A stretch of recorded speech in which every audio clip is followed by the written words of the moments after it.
एक छोटे से गांव में अनुराग नाम का एक युवक रहता था। वह बहुत गरीब था, लेकिन ईमानदार और मेहनती था।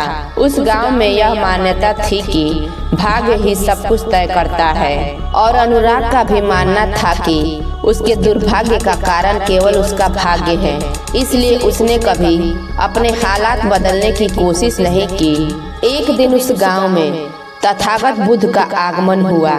बुद्ध ने उस गांव के लोगों को धर्म और जीवन के सत्य पर प्रवचन दे रहे थे। तभी अनुराग ने तथागत से एक प्रश्न किया और कहा, हे गुरुवर, क्या यह सच है कि भाग्य में जो लिखा है वही मिलता है? तथागत मुस्कुराए और बोले, इसका उत्तर मैं तुम्हें एक कहानी के रूप में दूंगा। ध्यान से सुनो। बहुत समय पहले एक राजा था जो कर्म और भाग्य को लेकर भ्रमित था।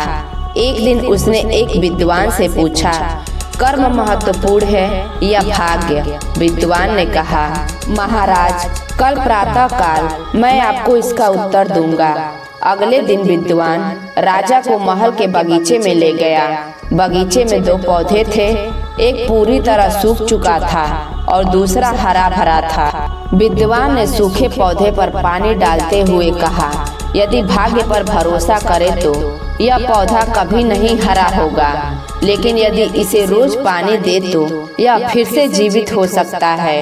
हरे पौधे को छोड़ दे तो यह भी सूख जाएगा। कर्म ही वह पानी है जो भाग्य को आकार देता है। बुद्ध ने कहानी सुनाने के बाद अनुराग से कहा, अब तुम निर्णय करो कि भाग्य पर बैठकर विलाप करोगे या कर्म करके उसे बदलोगे।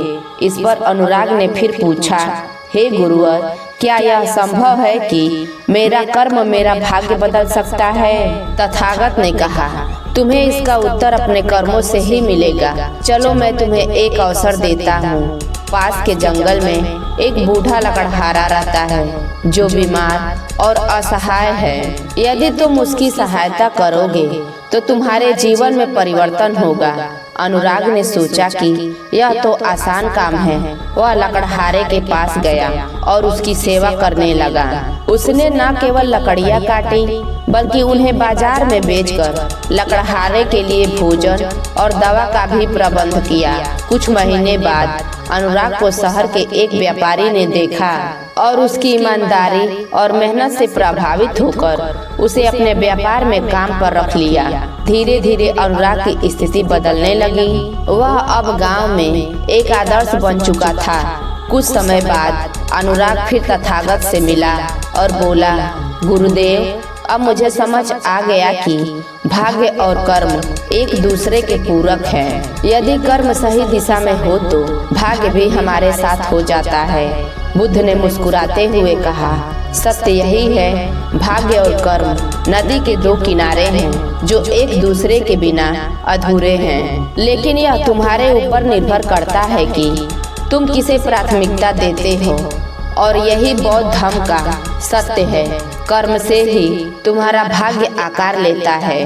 भाग्य तुम्हें अवसर देता है, लेकिन उसे साकार करना तुम्हारे हाथ में है।